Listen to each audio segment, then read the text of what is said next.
I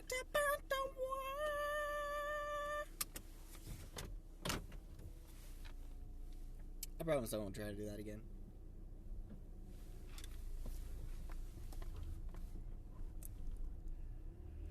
Alright, welcome to the pre-show of the actual show of the Friday Morning Commute. We'll go ahead and get started in 3, 2, 1. Welcome and good morning to the Friday Morning Commute. This is your host, Rovin Doug, as usual, on a wonderful Friday morning. Headed to the office right now. It's been a quiet week for Bungie. Good morning, Kimiko. There's not a lot of news from Bungie, which I actually think is a good thing. And you may be like, but Doug, no news from Bungie is bad news. And I would say no, and I'll get to that later on in the show. But first, as always, let's go over the offerings from our friendly tentacle-faced agent of the Nine, Xur, as this is his 26th week in year 2 to visit us in the tower. Happy half year. We're halfway through year 2, folks. We're halfway. If you made it this far and are still playing, I salute you. You are a champ. So Xur this week has, for the Titans, an insurmountable skullfront helm, the Ecliophage symbiote for hunters, which is another helm, the Heart of the Practic Fire chestplate for warlocks. Then, if you're missing any exotic Year 2 helms, he is giving out exotic helmet engrams, of course, for strange coins. Nothing's free from the Agent of the Nine. And then you also have the Legacy exotic helmet engram. Now remember, the Legacy exotic helmet engram is for Year 1 exotics of that engram type that you do not own. So, you're going to get more variety the more you don't have. However, as you start getting them, the weight of those drop off, and you'll start getting other engrams or other items of that type until you have everything. And then I bet it goes to just a random weight that gives everyone a same weight and just gives you random of each one. But once you have at least one of every Year 1 exotic, these are not needed. Of course, you could probably pop a 3 coin doing, like, Vault of Glass or Crota's End to help guarantee more exotic drops. In any case, that's what Xur's selling us. And as for the first 2, I'm not too sure the use of them. I want to say... No, I'm not going to say it. I'm not sure, so I'm not going to say it. Yeah. But the Heart of the Practic Fire is a good chess piece. I like it. I usually, depending on the occasion, will run that, or I run the Quick Revive helm for my Warlock, whose name is escaped my head at the moment. Now, on to other news. This week, Bungie had their The Sounds of Destiny, which was a kind of a 2-part, 3-part really, video. We had the first part where Deej, opened the session with discussing the fact that Bungie now is a partner with Twitch. You can subscribe to Bungie, and he's explaining what those funds go to do. So, Bungie has their own charitable foundation. We saw this go into effect for the Nepal earthquake, in which they raised so many, like about $1 million in less than a month for relief efforts over in Nepal. And those who participated in this effort were given a t-shirt as well as an in-game shader that only they could get. Now,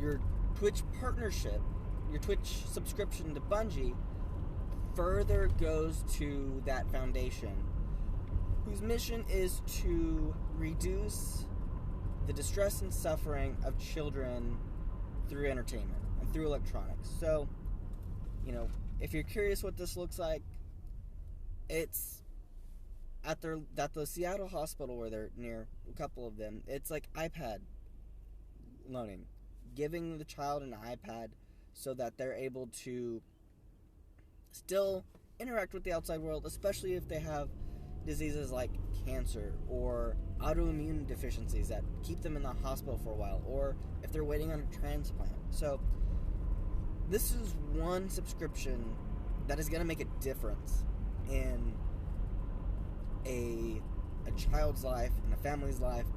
I'm tearing up and I have no idea why. I'm just, oh goodness. Ugh. I'm a sap at heart. It's very easy to tug at my emotional heartstrings and to make the tears flow. Surprisingly though, when my wife tries to do it, 9 times out of 10, nothing comes. It's very sad. So, he opened with that. Then we watched a quick documentary on kind of how Bungie came up with the sounds of Destiny. We saw interesting clips on them using synthesizers of water running to create Vex noises. That was awesome. We got to see, they recorded so many guns, so many explosives. We learned that the sound of tannerite exploding became the basis for all the grenades, for most of the grenades in the game. The grenade explosions.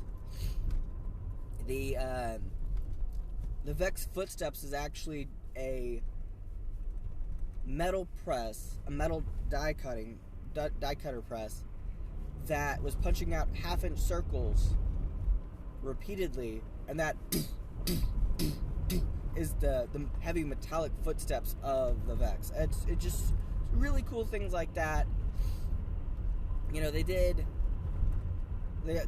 also showed off some of the voice acting, and what was really cool is they brought in, after that video documentary, they had the creative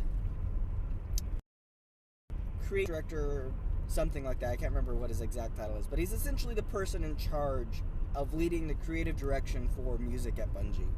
We had 2 voice actors, Eris Morn, Marisol, who I do not know their real names. Unfortunately, I have not committed those to memory. I apologize immensely. But these 2 female voice actors, you can tell, are very into their characters. And it was very awesome to watch. Now, spoilers. This is a huge spoiler from Bungie. It is confirmed by Bungie. Go watch the replay. Go watch it. You will not be disappointed, and you will learn that Marisol is still alive. What capacity, we don't know, but she is still alive. Yes, I'll let this sink in. The Queen of the Reeve, the Queen of the Awoken, is still alive, and we will see her again. So, with that said,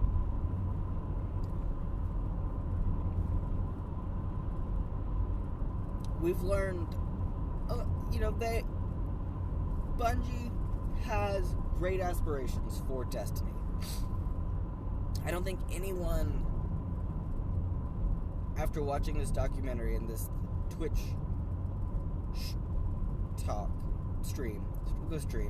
this Twitch stream, can deny the fact that, like any great project, Bungie has had to pick and choose what they bring forth to the community. And we want new content. But I am even more now than I was a week ago of the opinion that Bungie is wanting to do this right. And so this content that we're waiting on, the spring release, will be given to us when it is as close to perfection as they can get it. and they're working on it as hard as they can. You know, one of the things as a software developer that we try to account for, but we can't, is unknown complications in development or shifting requirements. That's my biggest peeve, is shifting requirements. I wish I could tell you more on that, but I'm just going to leave that there. So, I think it's been smart of Bungie at the moment to be, consistently reaffirming what they're doing, what they're trying to bring us. And as soon as they know when it's ready for release, Deej is going to tell us about it. He's going to tell us the date. But it won't be until it's ready. And I want it to be ready 110% before we get it. I don't want us to get it and us just to completely break it on its initial release. I think that would be a huge disappointment to the community and to the developers for them to say, oh yeah, we poured hundreds and thousands of hours into this update, and apparently we didn't do a good enough job because y'all broke it right off the bat. I do think, and this is a difficult thing to do without spoiling it for so much of the community, but is to have a pre-release test where you have the ability, you give the ability to some of the members of the community. Unfortunately, you could not use streamers of the community, but you give the ability to some of the community to actually switch servers and to run this update in order to see how it runs in a larger test environment. But I know why they don't, and I completely understand why they don't. Now, with this being said, I think it's been smart of Bungie to not really give too much because of the release of The Division this week. Tom Clancy's The Division came out on Tuesday the 8th. It's a fun game. A lot of people are playing it. A lot of people are enjoying it. And